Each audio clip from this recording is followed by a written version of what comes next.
This is the best iPhone ever. Well, of course, it's the newest iPhone. I mean, why would they make an iPhone that got worse?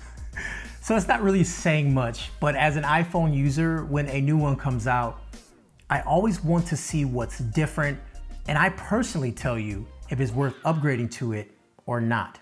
So this year for the non-Pro model, there are some significant upgrades that can change the way you are using your phone.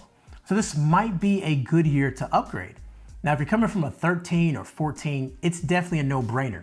But if you have a 15, like me, it is a more nuanced conversation that we need to have. iPhone 16 maintains the look and feel when you compare it to the 15. But there are two new buttons on the phone, which if you take advantage of, can fundamentally change the way you are using your iPhone. There are also new colors, but that's not really important. So let's talk about what is important. And number one, there is a new camera layout on the back. We now have this vertical layout instead of this diagonal layout, but there's an actual reason for this change. It enables you to record spatial video and take spatial photos. As of today, this doesn't matter unless you have an Apple Vision Pro, but this iPhone and iPhones going forward will have this arrangement. So if you do want to future-proof your phone a little bit, this is kind of the way to go.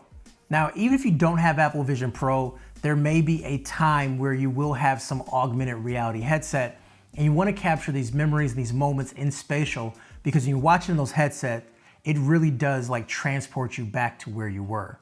So both of these phones have a 6.1-inch OLED display. Now looking at them side by side, they share the same color, the same details, the same black levels. But the 16 now has double the brightness at 2000 nits for peak, meaning when you're outside, you should be able to see the screen better, especially when you're using the camera or watching a video that has like dark scenes, which can sometimes be hard to pick up. The iPhone 16 also features the next generation ceramic shield. It's said to be twice as strong as the iPhone 15. I'm definitely not going to test it. I don't plan to drop my phone, but if I do drop the phone, hopefully this ceramic shield can prevent it from shattering. There's now a new button here, and this is called the Action button. And this is not new if you're on the Pro version, but this is new to the base model. Remember this little toggle switch on the older iPhones? The one that you just set and you never touched it again? Well, now it's an actual button. And with this button, you can keep the same functionality or you can use it for a shortcut for something else. Out of the box, you can do a lot of things. You can make it toggle vibrate again, or you can have it turn on your flashlight. You can have it launch an app and several other things too using the shortcuts feature. This button is here to stay, and how you decide to use it is your choice and yours alone. Now for me, I have it set to launching ChatGPT for voice search, because when I need something, I can quickly search it up, and sometimes I have it set to make a reminder for me. So yeah, you can do a lot of things with this button, and it's a cool thing that I use a lot, and I recommend you give it a shot. Now this is not a button because it does more than just push. It's like, hold on. It's like the MacBook trackpad. If you've used a new MacBook, you know what I'm talking about, where this is not physically a real button. You know, you can click it and all that stuff, but when your battery dies in your MacBook and you're pressing, you don't feel it click because it's not a real button. There's a little motor inside that makes it feel like an actual click. The same thing is here with this camera control button. I'm definitely going to dive into this button a whole lot more in my full review, but so far, after a couple weeks of using it, it's still pretty difficult. It's not super intuitive outside of just launching the camera and then snapping a photo just by tapping this. But once you really try to get into the controls and really utilize it, it does definitely have a learning curve, one that I haven't mastered just yet. So those are the visible changes, but under the hood, there is a lot of stuff, starting with the processor. This is the A18 chip, which is 2 chips newer compared to what the 15 had.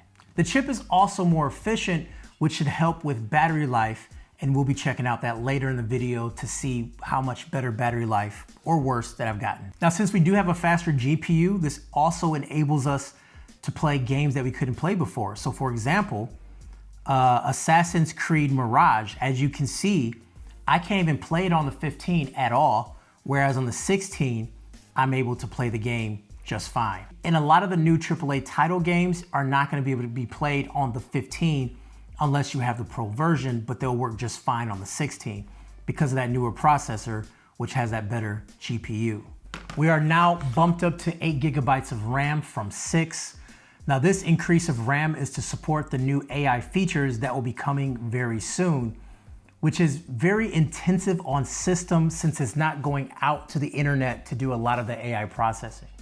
Now there are a few more things, and it's not sexy, I promise you, but this does future-proof this phone a little bit. Like we have Wi-Fi 7 with Thread, which is an upgrade from Wi-Fi 6 with no Thread.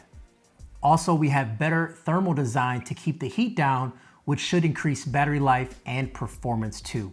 So yeah, it's not a lot of fun glittery stuff, but those things day to day actually do matter. Now speaking of day to day, using this phone compared to the 15, as of right now, there isn't much different. A lot of the new hardware is for the new AI stuff. Yeah, you could definitely benefit it from gaming, but yeah, when it comes to like launching apps and running most apps, everything just kind of feels very familiar outside of the new buttons. Apps load the same, they run the same. Launching X and launching things that I do on a phone on an everyday basis runs exactly the same. Beyond having access to more games, gaming is going to be better on the 16 now that we have ray tracing, in which we don't have on the 15. We do have slightly better battery life. For me, in my real usage, I take it off the charger around 7 a.m. and then around 8 p.m. I'm down to around 20%. And with the 16 for the past week, same thing, around 8 p.m. I'm at around 30% now. And then sometimes I can go to 10 p.m. I'm at like 10%, 15%. So yeah, it's slightly better battery life, but it's not enough for my usage. But I think for most people's usage, it should be fine to get them a full day. The iPhone 16 is the first iPhone made for AI, but as I mentioned, those AI features are not enabled yet. And also the 15 won't get all of the AI features, and older phones than that won't get any of the AI features.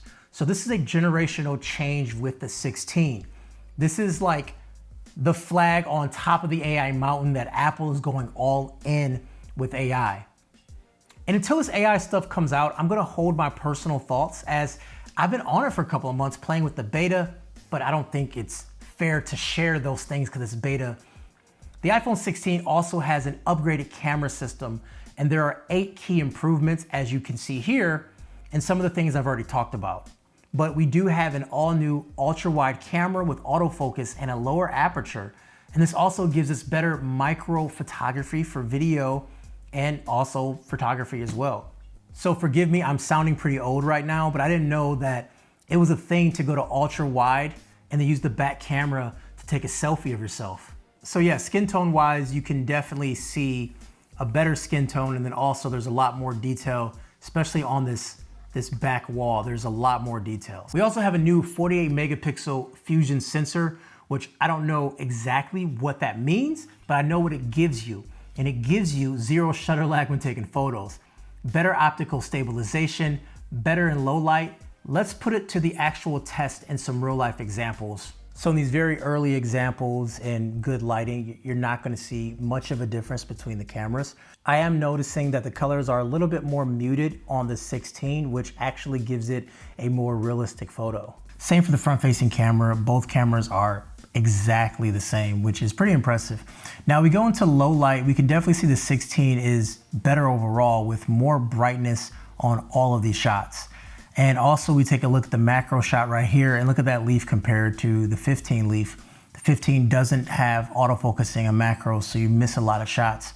Sliding over to video, kind of more of the same. Look at the 16, you can see way more details actually in the net, which I think is pretty impressive. This shot here is pretty much the same, but when you punch in a little bit, there's more detail on the rims. This is the front-facing camera on the iPhone 15. Let me know what you think. How does it look? How does it sound? 16, same settings, same scenario. How does it look? How does it sound? I'm also gonna run this clip one more time using one of the audio mixing features. We're gonna do the studio sound so you can hear how that sounds. Same settings, same scenario. How does it look? How does it sound? I'm also gonna run this clip one more time using one of the audio mixing features. So yeah, the camera is better, especially in low light. There's no doubt about that. And when using the ultra wide, it definitely looks better, and those macro shots are really cool. And the new audio mixing tools does take it up a notch as far as using audio from your videos and making it sound better. Is this a software thing or is it actually a hardware thing? You know, I'm not quite sure. Something else I didn't get into much was the new photography style feature. And this is something that I didn't use much on the 15, but on the 16, they enhanced it, giving us more ways to customize it further. So that's something I will want to dive into when I do my full review of this phone. If it's time to upgrade your phone, the 16 is a great starting point for what Apple thinks the next big thing is, which is AI. But if you're coming from the 15 and you're not excited about AI yet, or you're not into gaming, or you rather wait until it's fully sussed out, then you're not missing a lot from the 16.